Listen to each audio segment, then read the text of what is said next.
ഇപ്പോൾ ഡിവൈഎഫ്ഐ വയനാട് ജില്ലാ സെക്രട്ടറി റഫീഖ് കൂടി ചേരുകയാണ്. റഫീഖ്, ഡിവൈഎഫ്ഐ അവിടെ സമരം നടത്തി, അതുപോലെ തന്നെ LDFും CPIMും അവിടെ സമരം നടത്തി, UDF പ്രതിഷേധ സമരം നടത്തി. ഇന്നിപ്പോൾ LDF സംസ്ഥാന വ്യാപകമായി വലിയ പ്രതിഷേധമാണ് ഉയർത്തിക്കൊണ്ടുവന്നത്. തിരുവനന്തപുരത്ത് രാജ്ഭവനിലേക്കും മറ്റ് ജില്ലാ കേന്ദ്രങ്ങളിലേക്കും LDF സമരം നടത്തുകയാണ്. പക്ഷേ ഒരു കാരണവശാലും കേരളത്തെ സഹായിക്കില്ല, വയനാടിനെ സഹായിക്കില്ല കേന്ദ്രം. അതാണ് നമ്മുടെ അനുഭവം. ഇപ്പോ ഇവിടെ സൂചിപ്പിക്കപ്പെട്ടതുപോലെ തന്നെ രാജ്യം കണ്ട ഏറ്റവും വലിയ ഒരു ഉരുൾപൊട്ടലാണ് ഉണ്ടായിട്ടുള്ളത്. എന്നാൽ ആ ഉരുൾപൊട്ടലിന്റെ മുമ്പിൽ പ്രധാനമന്ത്രി ഉൾപ്പെടെ വയനാട്ടിലേക്ക് എത്തുകയും എല്ലാ സഹായങ്ങൾ വാഗ്ദാനം ചെയ്യുകയും ചെയ്തെങ്കിലും നാളിതുവരെ ആ നിലയിലൊരു നിലപാട് സ്വീകരിച്ചിട്ടില്ല എന്നതാണ് ഏറ്റവും പ്രതിഷേധാർഹമായിട്ടുള്ള കാര്യം.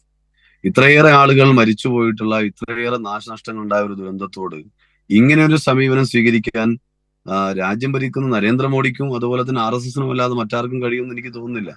അതായത് ഇവിടെ നമ്മൾ കാണേണ്ടത് രാഷ്ട്രീയ വിദ്വേഷത്തോടു കൂടി മതനിരപേക്ഷത ഉയർത്തിപ്പിടിക്കുന്ന ഒരു സംസ്ഥാനം എന്ന നിലയിൽ സംസ്ഥാനത്തോടുള്ള ഒരു യുദ്ധപ്രഖ്യാപനം കൂടിയായിട്ടാണ് ഇതിനെ കാണാൻ കഴിയുക. കാരണം മറ്റു ചില സംസ്ഥാനങ്ങളിൽ ഇപ്പൊ ത്രിപുരയിൽ ഏറ്റവും ആദ്യത്തെ ദിവസം തന്നെ പോയി 40 കോടി രൂപ പ്രഖ്യാപിക്കുകയാണ്. പിന്നീട് ആന്ധ്രയിലും തെലങ്കാനയിലുമായി മരിച്ചത് 35 പേരാണ്. ആ 35 പേര് മരിച്ച ആന്ധ്രയിലും തെലങ്കാനയിലുമായി 3448 കോടി രൂപ കേന്ദ്രം അനുവദിക്കുകയാണ്. അപ്പൊ കേന്ദ്രം അവർക്ക് താല്പര്യമുള്ള പ്രദേശങ്ങളിൽ പണം അനുവദിക്കുമ്പോഴാണ് ഇവിടെ ദുരന്തത്തിലെ മനുഷ്യരുടെ രാഷ്ട്രീയവും മനുഷ്യരുടെ നിലപാടുകളും മനുഷ്യരുടെ ഏത് സംസ്ഥാനത്താണ് ജീവിക്കുന്നത് എന്നതെല്ലാം നോക്കിക്കൊണ്ട് ശത്രുതാപരമായ സമീപനം സ്വീകരിക്കുന്ന ഒരു നിലപാടാണ് കേന്ദ്രം സ്വീകരിക്കുന്നത്. ഇതിനെതിരായിട്ടാണ് വലിയ രൂപത്തിലുള്ള പ്രക്ഷോഭം ഈ കേരളത്തിൽ ഇപ്പോൾ നടന്നുകൊണ്ടിരിക്കുന്നത്. LDFന്റെ നേതൃത്വത്തിൽ ഇന്ന് വലിയ രൂപത്തിലുള്ള പ്രക്ഷോഭം നടക്കുകയാണ്. DYFI മനുഷ്യച്ചങ്ങല ഉൾപ്പെടെ തീർത്തുകൊണ്ടുള്ള പ്രതിഷേധം നടക്കുന്നു. ഇവിടെ നാടിനെ സ്നേഹിക്കുമ്പോൾ UDF ഉൾപ്പെടെ പ്രതിഷേധങ്ങൾ നടത്തിയിട്ടുണ്ട്. അപ്പം നാടിനെ സ്നേഹിക്കുന്ന എല്ലാവർക്കും ഈ വിഷയത്തിൽ ഒറ്റ നിലപാടേ സ്വീകരിക്കാൻ വേണ്ടി കഴിയുള്ളൂ. ഇവിടെ സൂചിപ്പിക്കപ്പെട്ടതുപോലെ തന്നെ നമുക്കറിയാം, നമ്മൾ ഏറ്റവും മാതൃകാപരമായിട്ടുള്ള പുനരധിവാസത്തെ കുറിച്ചാണ് ആലോചിച്ചുകൊണ്ടിരിക്കുന്നത്. ഏറ്റവും അനുയോജ്യമായ നിലയിലുള്ള ഒരു നിലപാട് സ്വീകരിച്ചുകൊണ്ട് ആളുകൾക്ക് തൊഴിൽ ഉൾപ്പെടെ ഉറപ്പുവരുത്തിക്കൊണ്ട് ആ നിലയിലുള്ള മാതൃകാ ടൗൺഷിപ്പ് ഉൾപ്പെടെയാണ് ലക്ഷ്യം വെക്കുന്നത്.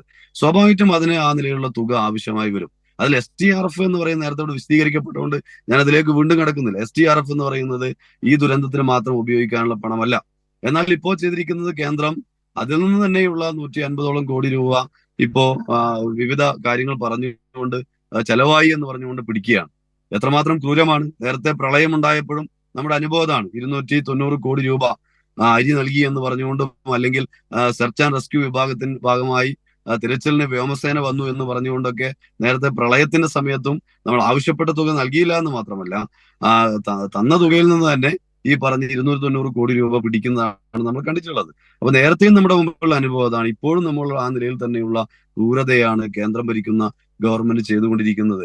ഇത് വലിയ രൂപത്തിലുള്ള പ്രതിഷേധത്തിന് അർഹമായിട്ടുള്ള കാര്യമാണ്. ഇവിടെ നമ്മൾ കാണേണ്ടത് മനുഷ്യർക്കെല്ലാം നഷ്ടപ്പെട്ടിരിക്കുകയാണ്. വലിയ രൂപത്തിലുള്ള പ്രതിസന്ധിയിലൂടെയാണ് ചുരമലയിലും മുണ്ടക്കയിലെ ജനങ്ങൾ പോകുന്നത്. അവരെ കൈപിടിച്ചു ഉയർത്തുക എന്നുള്ള സംസ്ഥാന സർക്കാരായാലും ആ നിലയിലുള്ള ശ്രമങ്ങൾ നടത്തിക്കൊണ്ടിരിക്കുമ്പോൾ അതിന് ആവശ്യമായ ഫണ്ട് നൽകിക്കൊണ്ട് അതിനാവശ്യമായ നടത്താൻ ഉത്തരവാദിത്തപ്പെട്ട ഗവൺമെന്റാണ് കേന്ദ്രം. ആ നിലയിലുള്ള കൃത്യമായി കേന്ദ്രത്തിൽ ഈ കാര്യങ്ങളെല്ലാം വെച്ചുകൊണ്ട് ഡീറ്റെയിൽഡ് ആയ പ്രൊജക്ട് കേന്ദ്ര സർക്കാർ സമർപ്പിച്ചതാണ്. നിരവധി തവണ കേന്ദ്ര മന്ത്രിമാരെ പോയി കാണുകയും കേന്ദ്ര സംവിധാനങ്ങളെ പോയി കാണുകയും ചെയ്തു. നിയമസഭ തന്നെ ഒറ്റക്കെട്ടായിക്കൊണ്ട് പ്രമേയം അവതരിപ്പിച്ചുകൊണ്ട് കേന്ദ്രത്തിൽ സമർപ്പിക്കുന്ന സാഹചര്യം ഉണ്ടായി. ആ നിലയിൽ എല്ലാം ഉള്ള ഇടപെടൽ നടത്തിയിട്ടുണ്ട്. പക്ഷേ കേന്ദ്രം ഇത് ബോധപൂർവം തരാതിരിക്കുകയാണ്. ഇവിടെ നമ്മൾ കാണേണ്ട വിഷയം 2 പ്രധാനപ്പെട്ട കാര്യങ്ങളാണ് നമ്മൾ ആവശ്യപ്പെട്ടത്. ഒന്നാമത്തെ കാര്യം ഫണ്ട് അനുവദിക്കുന്നതുമായി ബന്ധപ്പെട്ടുകൊണ്ടാണ്. ഫണ്ട് അനുവദിച്ചില്ല എന്ന് മാത്രമല്ല, നമുക്ക് സ്വാഭാവികമായിട്ട് ലഭിക്കേണ്ട ഫണ്ടായിട്ടുള്ള STRFൽ നിന്ന് ഉൾപ്പെടെ പിടിക്കുന്ന സാഹചര്യം ഉണ്ടാവുന്നു. ഒന്ന്. രണ്ടാമത്തെ വിഷയം നമ്മൾ ആവശ്യപ്പെട്ടത് തീവ്ര സ്വഭാവമുള്ള ദുരന്തമായി ഇതിനെ പ്രഖ്യാപിക്കണമെന്നാണ്. തീവ്ര സ്വഭാവമുള്ള ദുരന്തമായി ഇതിനെ പ്രഖ്യാപിച്ചു കഴിഞ്ഞാലുള്ള ഗുണം നമുക്കറിയാം. ഒരുപാട് കാര്യങ്ങൾ അതുണ്ട്. കേന്ദ്രത്തിലെ രാജ്യത്തെ MP മാർക്ക് 788 MP മാരുണ്ട് ലോക്സഭയിലും അതുപോലെ തന്നെ രാജ്യസഭയിലുമായി.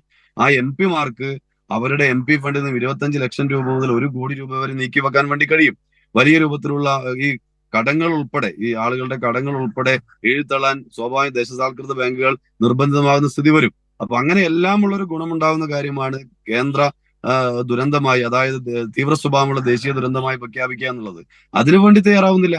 അതുപോലെ ഫണ്ട് തരാൻ വേണ്ടി തയ്യാറാവുന്നില്ല. ഇങ്ങനെ ഒരു തരത്തിലും വയനാട്ടിലെ ജനങ്ങളോട് ദുരിതമനുഭവിക്കുന്ന ഈ ജനതയോട് അനുകൂലമായ നിലപാട് സ്വീകരിക്കുന്നില്ല എന്ന് മാത്രമല്ല ശത്രുതാപരമായുള്ള നിലപാട് സ്വീകരിക്കുകയാണ് ചെയ്യുന്നത്.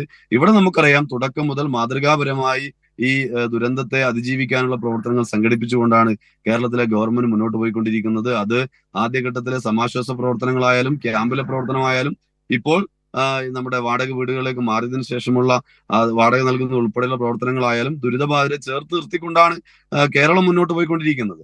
സ്വാഭാവികമായിട്ടും ഇനിയുള്ളത് ഏറ്റവും അവരുടെ പുനരധിവാസം എന്നതാണ്. ആ പുനരധിവാസം എന്ന് പറയുന്നത് കേവലമായി വീട് വെച്ച് നൽകുക എന്നതല്ല ഗവൺമെന്റ് ലക്ഷ്യം വെക്കുന്നത്. പകരം അവർക്ക് തൊഴിലും എല്ലാം ഉറപ്പുവരുത്തുന്ന രൂപത്തിലുള്ള ഒരു മാതൃകാ ടൗൺഷിപ്പ് നിർമ്മിച്ചുകൊണ്ടുള്ള പ്രവർത്തനങ്ങളാണ്. അപ്പൊ സ്വാഭാവികമായിട്ടും അതിനാവശ്യമായ പണം നൽകേണ്ടതായിട്ടുണ്ട്. ഈ ദുരന്തത്തിന് അടിയന്തര സഹായം നൽകിയില്ല എന്ന് മാത്രമല്ല നാളിതുവരെ ₹1 പോലും നൽകാൻ വേണ്ടി കേന്ദ്രം സമീപനം സ്വീകരിക്കാതെ പുനരധിവാസ പ്രവർത്തനത്തെ ഉൾപ്പെടെ തുരങ്കം വെക്കുന്ന നിലപാടാണ് കേന്ദ്രം സ്വീകരിക്കുന്നത്. അതിനിടയിലാണ് ഒരു റഫീഖ് പണം